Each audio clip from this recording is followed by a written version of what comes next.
Good evening, ladies and gentlemen. In 1 second, you're about to witness a tragic comedy show in the comedy clubhouse of Barcelona. This tragic comedy show covers a lot of topics, dark topics, including mental health, neurodiversity, and other fun things in life. No animals were hurt in the production of the show. This show was not approved or disapproved by any individual named Dave. That aside, give it up for the man of the evening, Jacob! When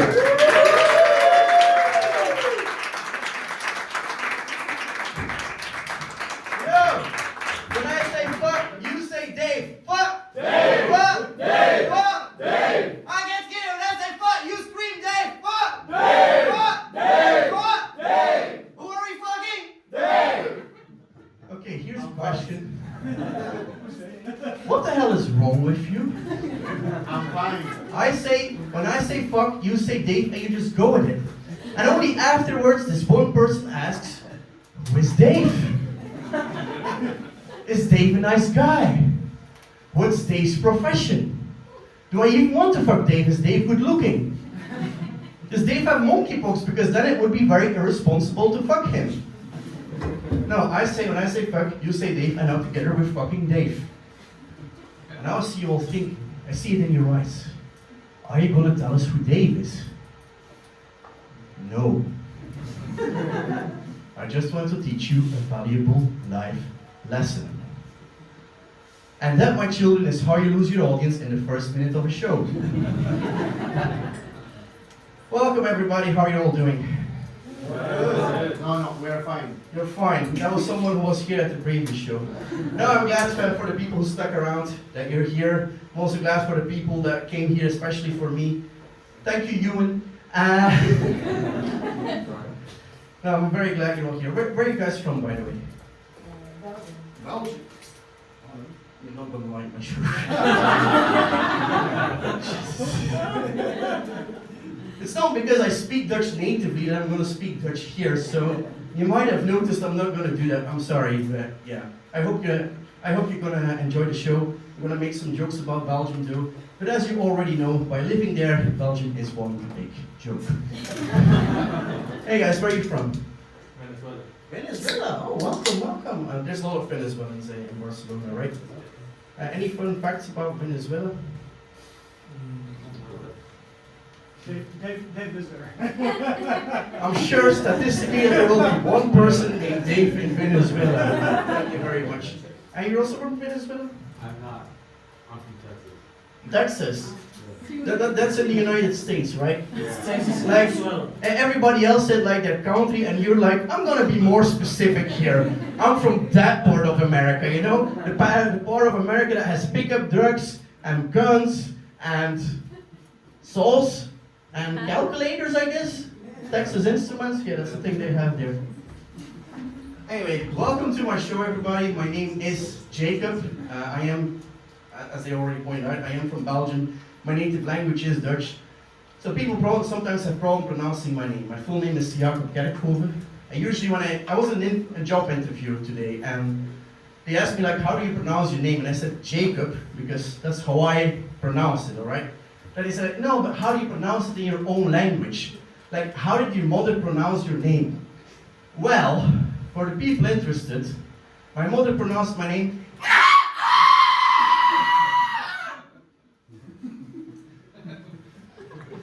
It might surprise you, but I didn't get the job.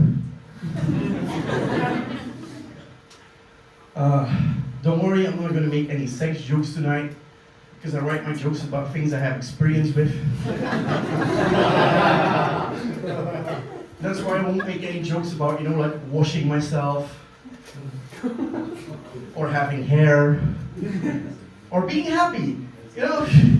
No, but this struggles me, because you know at the show, you're going to notice that usually I write my jokes about things that are like a little bit more dark, a little bit more personal, and then I see other comedians, and I never ever get a laugh. But then I see other comedians going on stage and they're like, oh, sex, penis, vagina! And the crowd goes wild. And I asked other comedians, why is that? I asked another comedian, let's call her Katie, because that's her actual name. And I asked that, why does everybody go crazy on a sex joke? Is it because they're all immature? Is it because they're all morons? No, she told me. It's because sex is weird. And I've been thinking about it ever since. Because in my case, sex isn't weird. I mean, it's sad. It hurts for 2 weeks after. It's super expensive. But it's not weird. Like, as most comedians, I do have problems dating, like, my entire life. Like, in high school, there used to be a girl in my class, and she would have, like, sex with everyone except me. Literally everyone except me.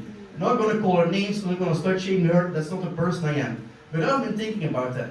If she would have sex with literally everyone except me, if she gave me that exclusive treatment, I must have meant something special. That's how I love to look at it. You don't have to feel bad about me. I am in a relationship now, finally. It's a bit difficult though because it's a long distance relationship. Anyone here in a long distance relationship? Statistically, there has to be one. No? Well, I'm in a long distance relationship and it's weighing quite heavy on me because the place she lives is called the future. It's quite far away from here. I tried to build a time machine, but it's still in beta. If you ever used Photoshop's beta, you know that it never ever fucking works ever. But I am going to move on from the sex jokes. I'm going to leave that to literally every other comedian. But before I move on, there's one thing I do need to ask because I actually did start dating. Like kissing during sex, yes or no? Yes. Yes? Everybody, yes? Obviously. So 4 people say yes, everybody else is dead. Alright. Kissing during sex, yes or no? Yes. Yeah, I don't because I have to pay extra for that. Okay, enough with the sex jokes. If this show is not about relationships, it's not about sex, and it's not about insulting other people, how could you possibly make a comedy show? Well, I'll tell you. This show is titled Act Normal. And we're going to talk about things that are normal, not normal, and how to act normal. You've probably all heard the words act normal before. Like usually when you pee in someone's face. Then they tell you, act normal.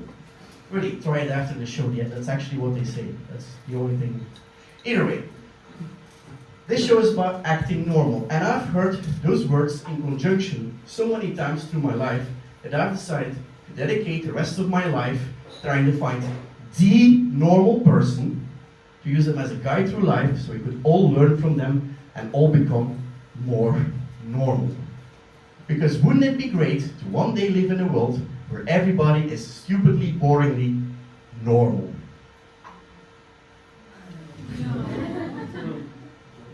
Either way, that's what the show is about! Yay!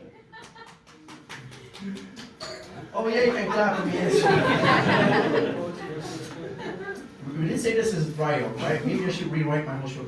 No, you'll get into it, you'll get into it. Because the first place I moved to was Amsterdam. Has anyone ever been to Amsterdam? Yeah. Yeah, to smoke weed and destroy the city?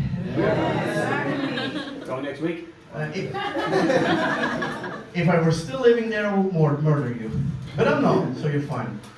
No, but I was actually in Amsterdam a few weeks ago. I was meeting up with a friend. And what's even more shocking than me having friends is that he's also a stand-up comedian now, and he wrote a set about me. And as you've already noticed for the last 5 minutes, there's absolutely nothing funny about me. But for real, like I did my first set on February 2nd, 2020. The set went so poorly the government imposed a 2-year lockdown. People are still scared, they're still wearing a mask in some places. That's how poorly it went. Yeah, but apparently the set that he wrote was about us crossing each other in the hallway. And he said, "Hey, how are you doing?" And I told him how I was doing. And apparently I was not supposed to do that. No, I run into this problem frequently, but people from another culture, like Americans, and it's like, they're always like, "Hey, how you doing?" And I'll be like, "Awful." by the time I said full, they were at the end of the whole way because they didn't give a shit. Fucking weird people in Amsterdam. Quite early on, I figured out I'm not gonna find a normal person here. But I told by myself, Jacob, 7 years from now, you're gonna write a show about this topic. You gotta keep trying. And then another thing that I noticed about people in Amsterdam, you're Dutch. Another thing that I noticed about people in Amsterdam is that Amsterdam has some of the most beautiful women in the world. Generally. They're all blonde, tall, as flat as their streets, gorgeous. Another thing that all women in Amsterdam have in common, no interest in me whatsoever. I never met a woman in my life that had a lower level of interest than any of them. And I have been neglected as a child. My company at the time, for legal reasons, I cannot say the name, so I'll try to describe it. It was like a company where we had a product where people could make a booking and they had a .com website.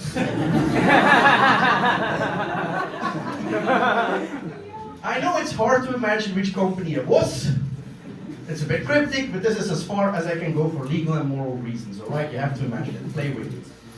But at the company, we were struggling, right? Because we wanted to have more women in tech. And to the credit of the company, they were doing a great job. Like, they were attracting more women wanted to come in, they were hiring a lot of them, and they did great. But everybody who applied there for a job always ended up working in HR, recruitment, whatever, and they would never interact with the IT department. But I cannot blame them, because the minute that any of those women would even come close to the door of the IT department, 500 nerds in front of the window, which, as we all know, is nerd for, hi, how are you doing? But they were getting a lot of women into job interviews. And those would go perfectly fine because they were taken in the HR department, far away from the IT department. And would all go perfectly fine. First step, second step, final test of the interview, everything would go perfectly fine until the applicants had to exit the building through the IT department, 500 nerds being like,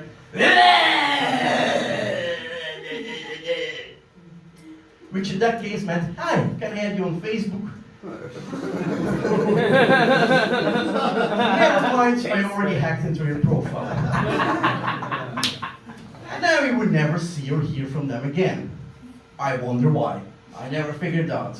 Only thing I can think of, people are fucking weird in Amsterdam. People are fucking weird in Amsterdam.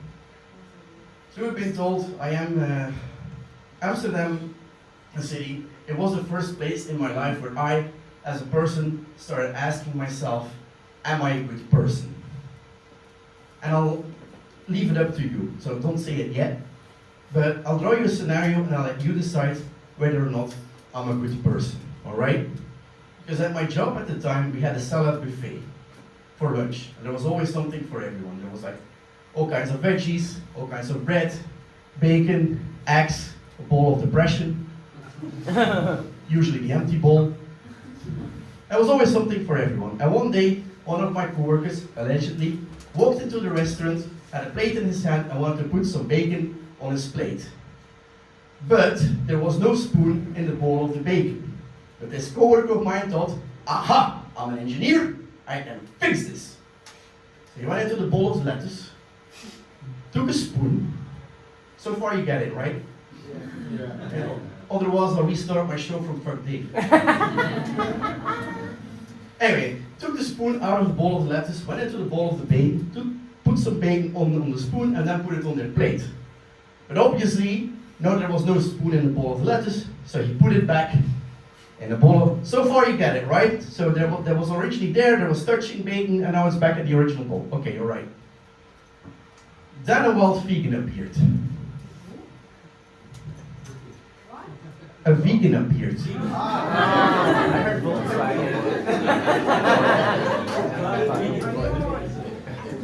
And I wasn't there at the time, but according to the saga that went around for 20 years after, the reaction must have been something like this.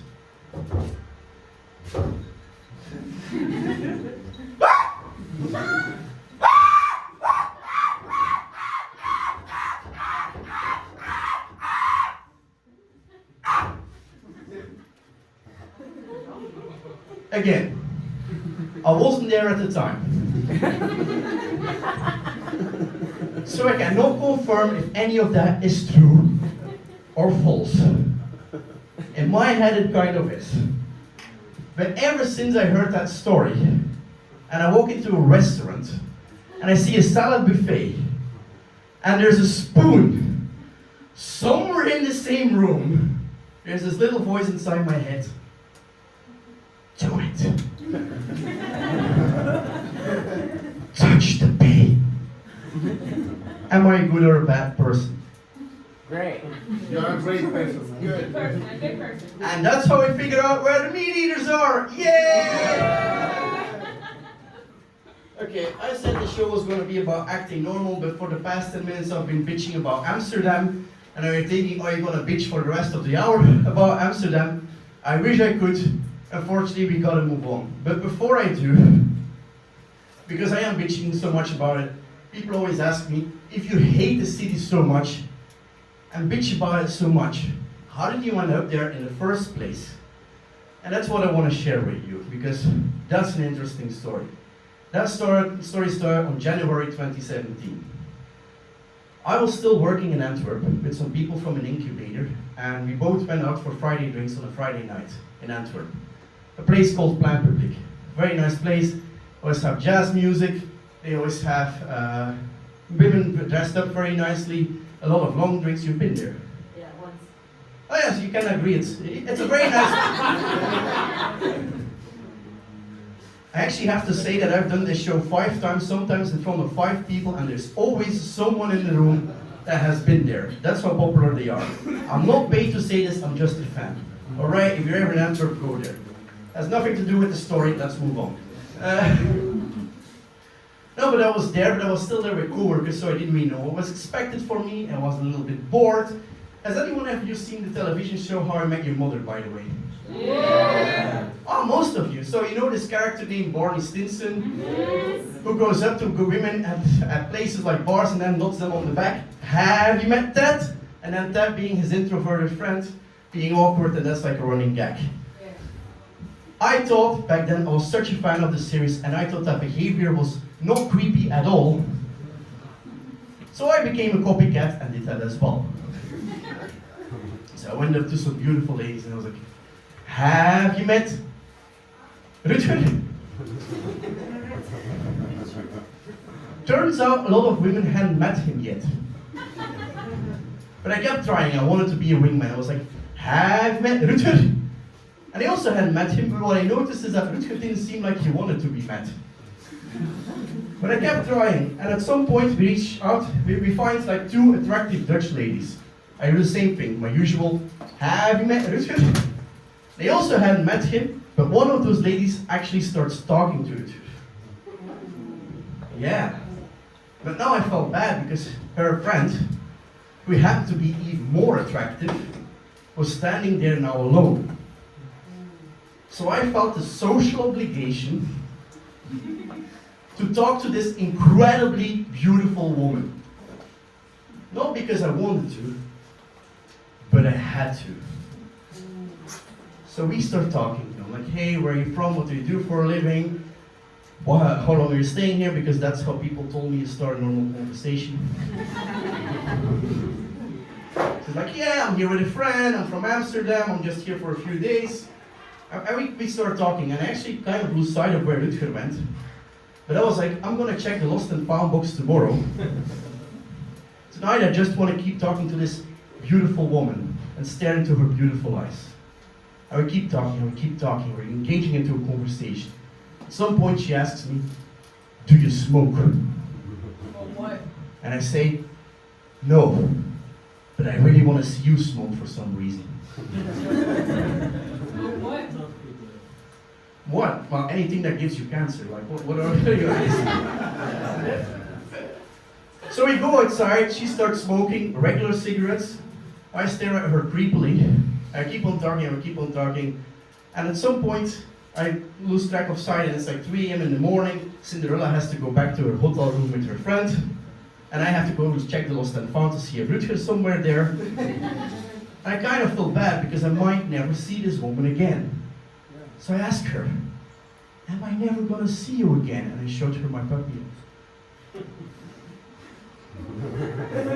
And it must have worked because she gave me a little kiss and her Facebook. Oh. And that was January of 2017. Now, obviously it was a bit complicated after that because she still lived in Amsterdam, the Netherlands. I still live in Antwerp, Belgium. I know it's a 1 hour train ride, but we Europeans pretend like it's the end of the world. I still tried to contact with her. I was like, are we gonna go for dinner sometime in Amsterdam? And she was like, yeah, but isn't that like super far away from you? To which I responded, 1,000 miles seems pretty far, but they've got planes and trains and cars. I walk to you if I had no other way. Alright, I didn't write that myself, I stole that from Hey There Delilah by the Plain White Tees. But what you gonna do? Sue me? Like the record label is currently doing? Fuck Dave.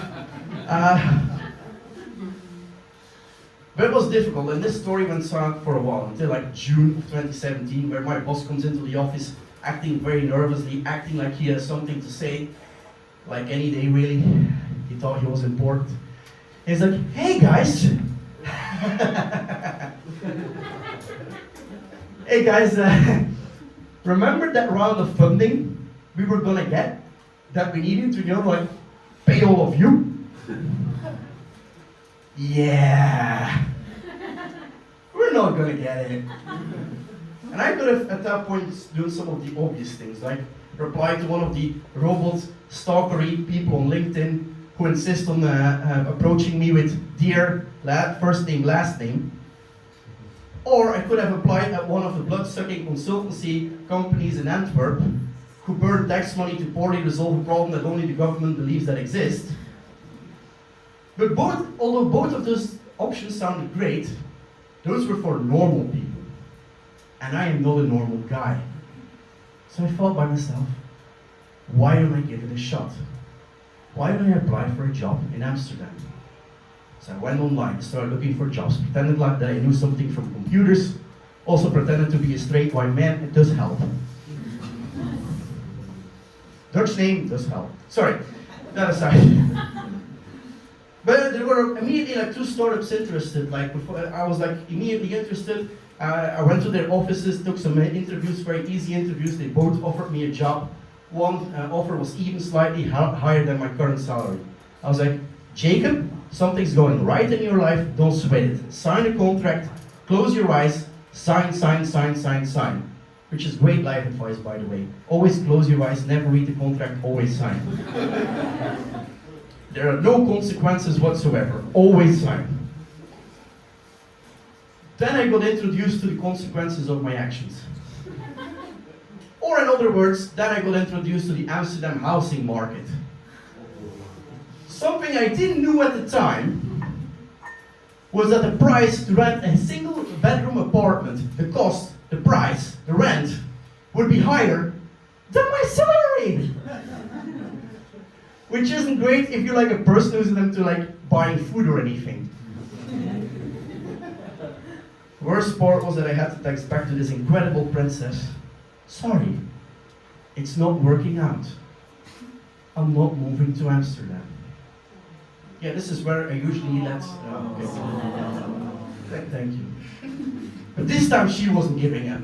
She was at my company, we're also looking for people in tech. The salaries are decent, we're sponsoring relocation, and we even have a graduate program. And I responded what every single guy in my position would have responded. What the fuck? You think I'm a graduate? But at that time, I was in Antwerp, broke, because I make horrible life decisions. And I was running out of money, I needed to get a job, and the work company she worked for had like 5 steps of interview. It took like a month to apply there. They only hired like 1 out of 1,000 people who applied there. It was like a suicide mission, it was impossible. Like the normal thing to do would be just to get a job in Antwerp and just like get money again. But I'm not a normal guy. So I started the interviews, and the first interview was like an emotional test, like a culture fit test, basically testing whether or not you're a psychopath. And I passed, so weirdly enough, I'm not a psychopath. I was as surprised as you are. And then there was a more technical test, which I weirdly enough also passed. And all those online tests, like, they kept on getting harder and harder, but I passed one after each other. And before I knew it, I was invited to the headquarters in Amsterdam, take a final round of interviews in Amsterdam at their headquarters. But those were brutal, because this was my last shot. Like, this was like the only company at the time that was offering relocation. I was running out of money. I already spent like a month interviewing there. I was stressed like hell. This was my only shot. And I was super nervous. I got like a business interview, didn't go well. Got a technical interview, I fucked up badly. I even in the middle of an interview screamed, "I fucked up!" Which is also great life advice, by the way, they will definitely hire you. At the end of the day, the recruiter who like guided me through this entire process comes up to me and she's like, "Hey, how do you feel that it went?" "I fucked up!" She said, "Ah, we thought it went well. We want to offer you a job." And that, my children, is how I got in one of the biggest tech companies in Europe at the age of 24, which was entirely the story I was telling, and there's absolutely no other information you want to know, right? Yeah. Okay, some people are questioning my storytelling capabilities here. Some people who did pay attention are like, Dude, what the fuck happened with this woman? I kind of have to disappoint you there. Because the minute I actually moved to Amsterdam, I got a text from her, classic, "Let's just be friends." Hey, don't feel bad, it worked out for both of us, alright? She got a referral bonus and an obnoxious stalker who would never leave her alone. I ended up with a burnout and suicidal tendencies. It worked out for both of us. We both got something out of it, we both learned from it. For me, it just took a hell of a lot longer. Now, this show is about acting normal and things that are and are not normal. And from what I can say, having a burnout is pretty much not normal. But what is normal? Have you ever walked down the street?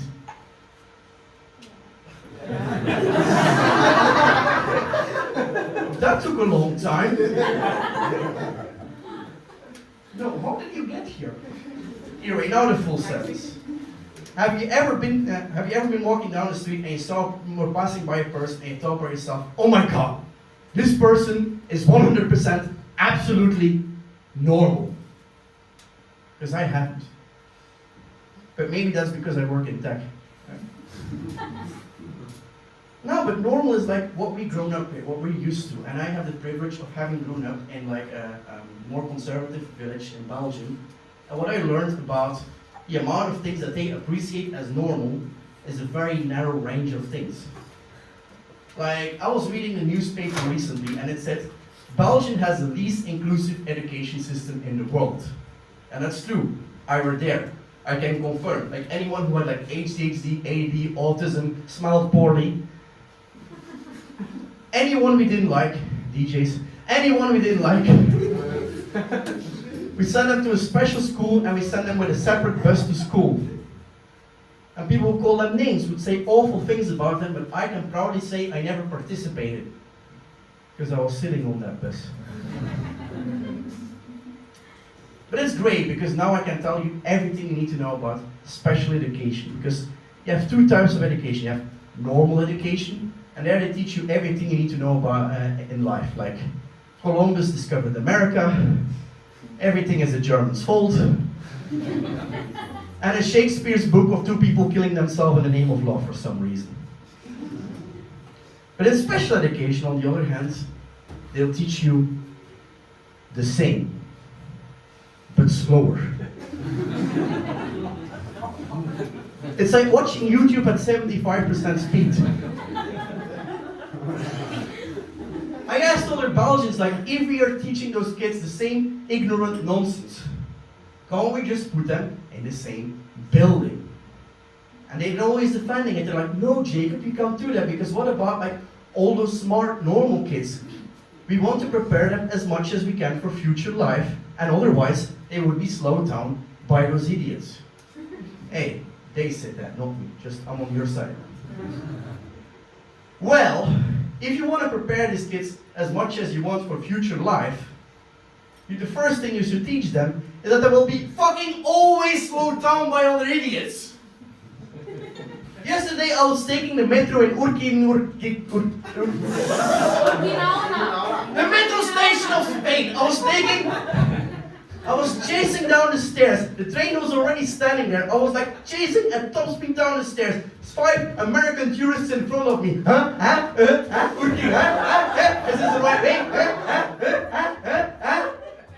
And I missed my fucking train because I was slowed down by idiots. Have you ever stood at the line of the supermarket? You want to pay by card and you have like just one can or whatever, and you want to pay and go on with your life. But you can't because like there's some old lady in front of you and she picks up like a bag of coins. You're slowed down by idiots. Has any of you ever applied for a NIE in Spain? It takes 6 months to make an appointment. You're slowed down by idiots all the fucking time. But you know what the worst part of this is? All those people, the dumb tourists at the metro, the lady at Caladia striving for independence, and the people at the government, they went to the normal school. They learned to ignore past genocides at full speed. You see where it brought them. Now, in the same news article, there was another article like right underneath, and it said, some people from the autism community want to join the LGBT community. Now, I do know, don't be offended, I know with LGBT, I am missing some letters, but I went to the special school.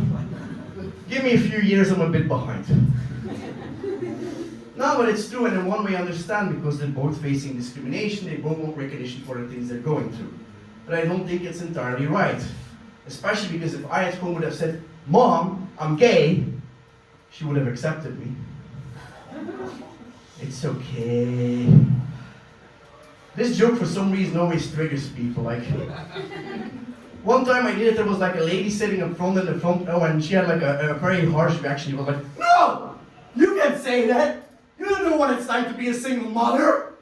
And she was drunk, abusive, neglecting my feelings.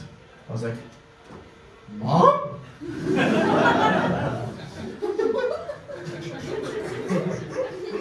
It wasn't her, that's a nightmare that yet has to come. Probably in Edinburgh this year. Yay, looking forward to it. Now, I say all this shit, and this is usually the point in the show where the audience has already figured out that I do have a diagnosis of autism spectrum disorder, or ASD, or if you abbreviate in Dutch, AS. It's not even a joke. Autism spectrum stoornis. AS. And there's been a lot said and done about it. There's been a lot written about it, there's been movies made about it, there's been misinformation made about it. So if you don't fully understand it, that's fine, because I'll let you in on the secret. Neither do scientists. For real, I looked up some of the common signs and symptoms of autism. First thing that came out, lack of fear. Lack of fear. Second symptom, anxiety.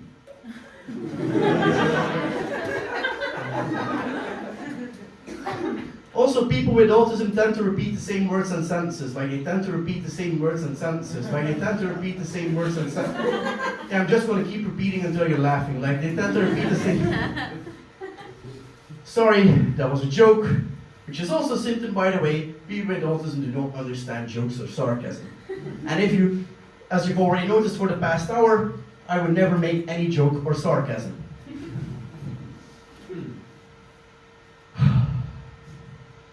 No, but I have been raised and been treated as someone who does have autism, right? And I think that's what it actually means, because it's all about like people calling you special. And with special they mean abnormal. And with abnormal they mean below them. And call or label me whatever you want, but I am not special, I'm not abnormal, and I'm not below any of you.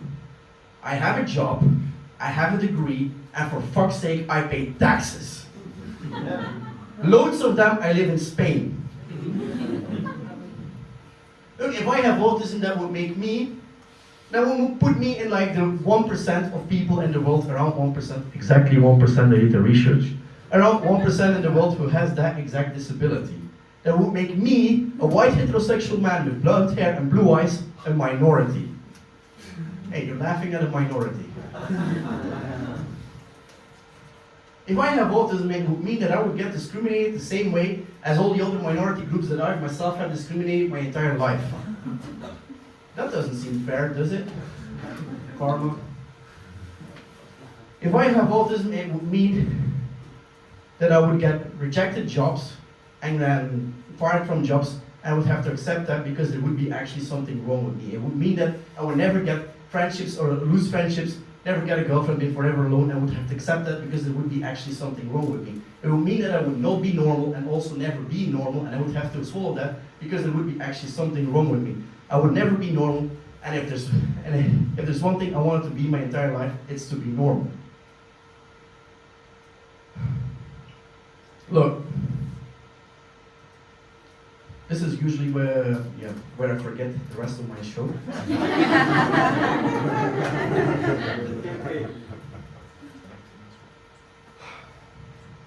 Look, I know that this is too dark, and people are like, hey, is he still joking? Am I in another show? Like, what's going on? So let's cut a deal.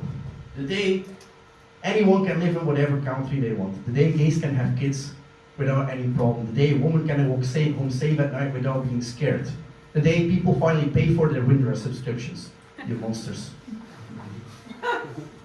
But especially the day that people with a handicap are considered whole and full people, that day, that particular day, I will climb on Sagrada Familia, if it's finished by then. I'll climb on Sagrada Familia and I'll scream out of the top of my lungs, I am not normal and I never ever want to be. Normal.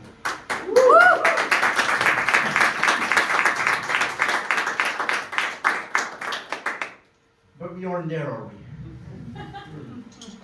As long as we live in a world where like more people feeding themselves to a heart attack than people having access to food is considered normal, where people get refused jobs for whatever they decide on wearing on their head is considered normal, where torturing and killing a student doesn't put you in jail and that's normal, where an evil lizard is harvesting everybody's data is considered normal, where sending a crying teenager back to his abusive family because his mom still loves him is considered normal. As long as we didn't live in a world where all of this shit is considered normal, but having autism is not, as long as that's the case, I will hide in my closet, put on a mask, and keep on pretending that I'm fine. Yeah, that wasn't how you wanted the show to end, was it? Look. Here's the thing. I honestly don't think I have autism. No, but I've went through all the signs and symptoms, right? I don't really feel a fit with myself, and it's like, I don't fit the stereotypes. It's like, whenever I tell someone that I have autism, they assume that I'm obsessed with trains, which I'm not. I'm not. I'm not. I'm not. I mean, I once tried to jump in front of one, but it's not the same thing. It's not the same. No, but I'm having trouble with this because I'm an adult now. I'm 30 years old and I still don't know like which parts of my behavior would be related to like some hypothetical form of autism and which parts of my behavior are just, like me being a cunt. That's why tonight we're gonna play a game I love to call Autism or Cunt. It's a fun game! I mean, if there is someone neurodivergent in the audience, you will be excluded from this game. But if you are actually neurodivergent, you're already used to being excluded. Hey, I can make this joke, I have a diagnosis. You want to make this joke? Get a diagnosis, they're cheap. And they're fast. I got mine before even requesting one. Damn. Anyway, let's play the game. It's very simple. I'd say something embarrassing about myself and I'll let you decide if it's autism or cunt. Everybody get it? You get it? You get it? You get it? You get it? Yeah, let's play a game. Let's play autism or cunt. Okay, first one. When I eat a pack of Oreos, I can never stop eating until everything is finished. Wait, did I say Oreos? I meant cat food. Who says autism? Autism. Who says cunt? Cut. Yeah, Yeah, for the people in the back, this is an audience interaction thing. This is like the first time during the entire show you can speak, use it wisely.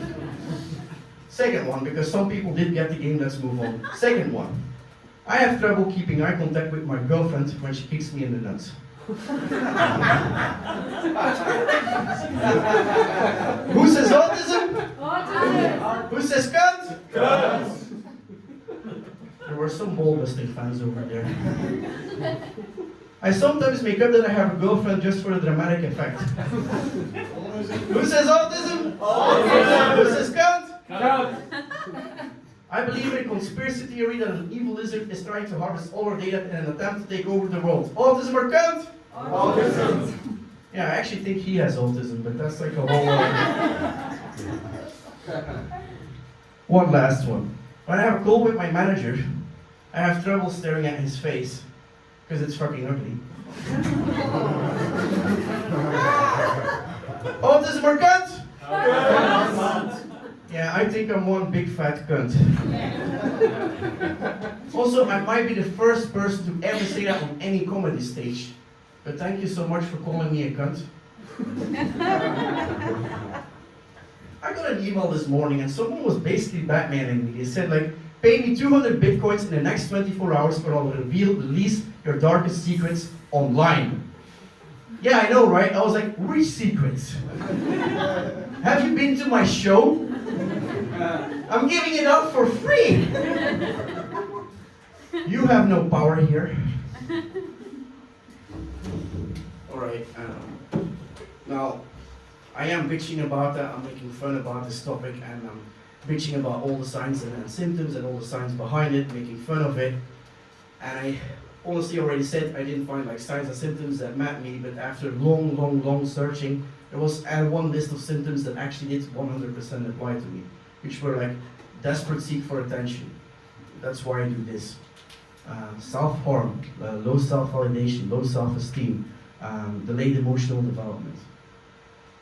One minor detail, that's not a list of signs of autism. That's a list of signs of emotional abuse. And I'm showing all of them.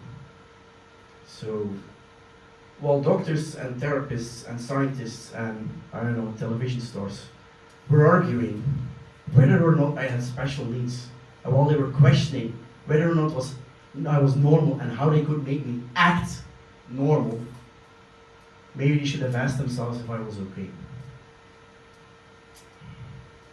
Well, I've been doing this show a few times now. I've done it 4 times. This is actually the largest audience I've had so far. Please stick around for another 10 minutes, it's great. Thank you all for being here so far. I've done the show, I've performed it like 4 times now. I've rewritten it, I think, 1,000,000 times. Because it's a complicated topic, it changes all the fucking time. People come up to me with questions all the time after. I'm not going to answer all of that. That's why I've been being a therapist for the past 5 years. There's one thing I do want to address, because people sometimes after the show come up to me and they're like, Jacob, what's your point? Is it, I have autism, feel bad for me? Is it, I don't have autism and I'm going to prove it to you?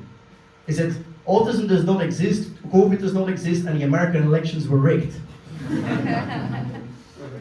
What's your fucking point? Well, I did do a lot of research on this topic because it has been bothering me. And I went into the more scientific explanation, because I thought in science you can find answers. But I don't understand neuroscience completely, and I'm going to share with you the part that I did understand. And basically, autism is like your brain imports data and processes data another way, information basically that we see and hear, another way that another person's brain does. That's like the best definition that I could find. And we cannot measure that with science today, exactly that. So we fall back on like lists of signs and symptoms with hundreds of symptoms, and if you meet some of them, most of them, then they will assume that you have that. But with science today, as far as I know, correct me if I'm wrong, please don't. I don't like it when people disrupt. With science today, we cannot 100% accurately measure that. That's why people get over and underdiagnosed all the time. So, Jacob, what is your point? Do or don't you have autism? I don't know. And if you feel that that's a frustrating way, after nearly almost an hour of a show, you feel that that's frustrating, imagine living it with, imagine living with it for 30 years. Sometimes life does not have answers. That's why we still don't know who Dave is.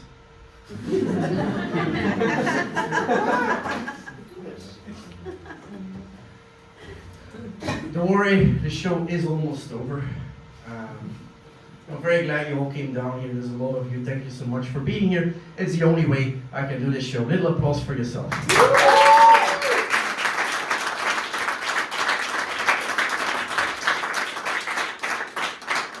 This is the first solo show I've written ever. I've performed in Magdeburg for the 4th time. I'm trying to take it to Edinburgh this year.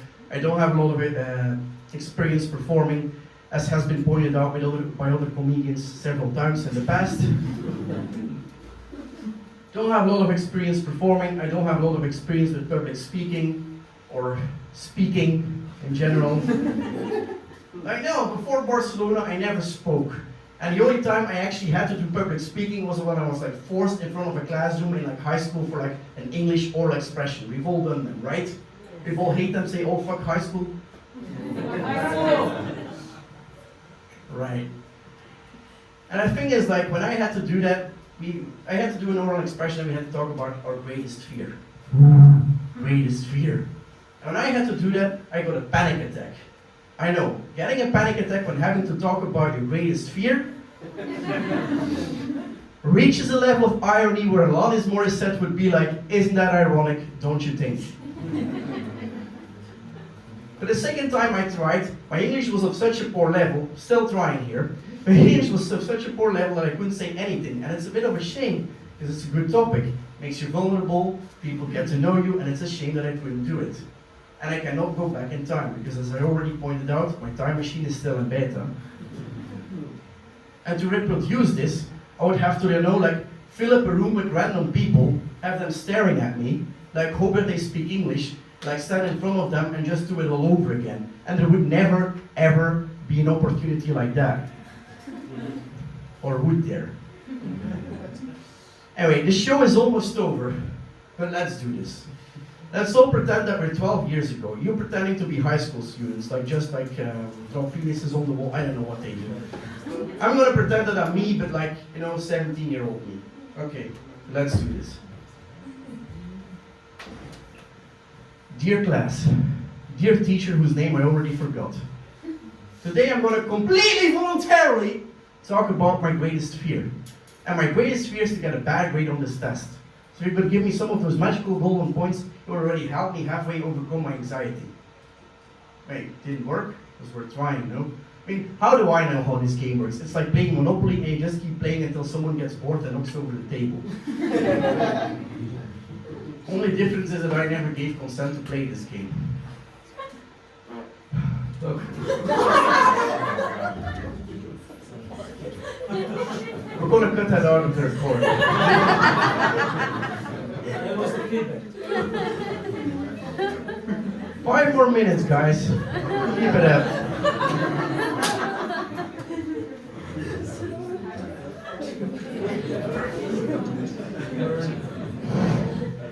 Let's go back into the zone, all right? I've been listening to everybody's fears here, and I don't think you're being honest. You're not all afraid of spiders, clowns, linear logic.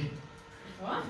I think you're rather afraid of not being the best in class, or failing exams, or having to eat lunch with someone of another skin color, or one of your teachers turning out to be gay. I think you're rather afraid of not having your mommy preparing your lunch every day. Look, I could come up here and truthfully explain my greatest fear. But I don't know how it would be perceived. I highly doubt you would even listen. We're in high school here, we're all making fart noises.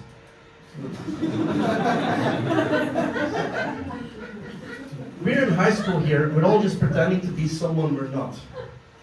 I could be telling you how afraid I am of going to school today. The fear of not knowing who will steal my backpack today. The anxiety of having my bike's wheels that leak and not knowing how to get home. The terror of people closing their bubbles and never letting you in. The stress of getting picked last for soccer over and over. Or the thought of getting filmed while getting bullied on the so-called playground. I could be telling you that I fear you. That fear of not being liked, and somehow that became kind of a reality. It's so great when you start living your greatest nightmare the moment you wake up. I'm afraid that all the awful stuff you told me might be true. You know, that I would be too fat to even be in her, too stupid to understand society, too autistic to be part of the world, too late to be part of a group, or that my kids would end up retarded. You know, my favorite. Regularly being asked when I'll kill myself. Hey, you said it. I felt it. And I thought about it. But even though you promised me I would never graduate, never get a job, never get an internship, never get a girlfriend, or never succeed on any level in life, even though you promised me all of that, you're not my greatest fear. You're not. You shouldn't get credit for something you didn't achieve. See, what you don't get is like, when you are done torturing me and call it a day, I gotta go home. And although I'm very scared of biting to school, it doesn't even remotely compare to how afraid I am of going back home. I know you don't get this, and I know you don't understand. And that's okay, because quite frankly, I don't understand it either. We're in 2010 now. I know yet what domestic violence means. I'm not yet aware that I'm a victim of emotional abuse. From all I know, I have a completely normal family. It's what I've been told. One day I'll look at this differently, but that day has yet to come. From all I care, my mom cares about me. She cares about me so much, she keeps on faking doctor's prescriptions. She made me believe my dad is an awful person. She humiliates me in front of her co-workers. She's drunk every night. She yells at me for every breath I take. My mom cares about me so much, the cops have to wake me up at night. I'm scared of her. Really scared. I want to run away, but I can't. I tried to escape, but it didn't work. I don't want to go home tonight. But I don't want to be here either. I do not want to be here. What, you think this education has some kind of value to me? Like, what am I learning here? The taste of toilet water? How to get a PTSD? Fuck you, fuck all of you! You don't know me. You don't get me. You're not better than me. Fuck you. Sorry. I got a bit emotional now. I was about to talk about my greatest fear, and since I'm a coward, I haven't really done that yet. Because my greatest fear is that this will never end. That things will never get better. I'm afraid that I'll abuse my children the same way she abused me. That I'll dedicate the rest of my life trying to prove you wrong. That I'm going to work myself into a fucking burnout trying to prove that I am worth something. That I'll never be happy with myself. But above all of that, I'm afraid that 12 years from now, I will have taken an entire room of innocent people hostage in some crappy basement in Barcelona to still complain about this. Dear class, dear teacher, this was my oral expression. I hope your expectations have been fulfilled, and I'll be happily awaiting your judgments and be ready with some useless points that won't fix a goddamn thing.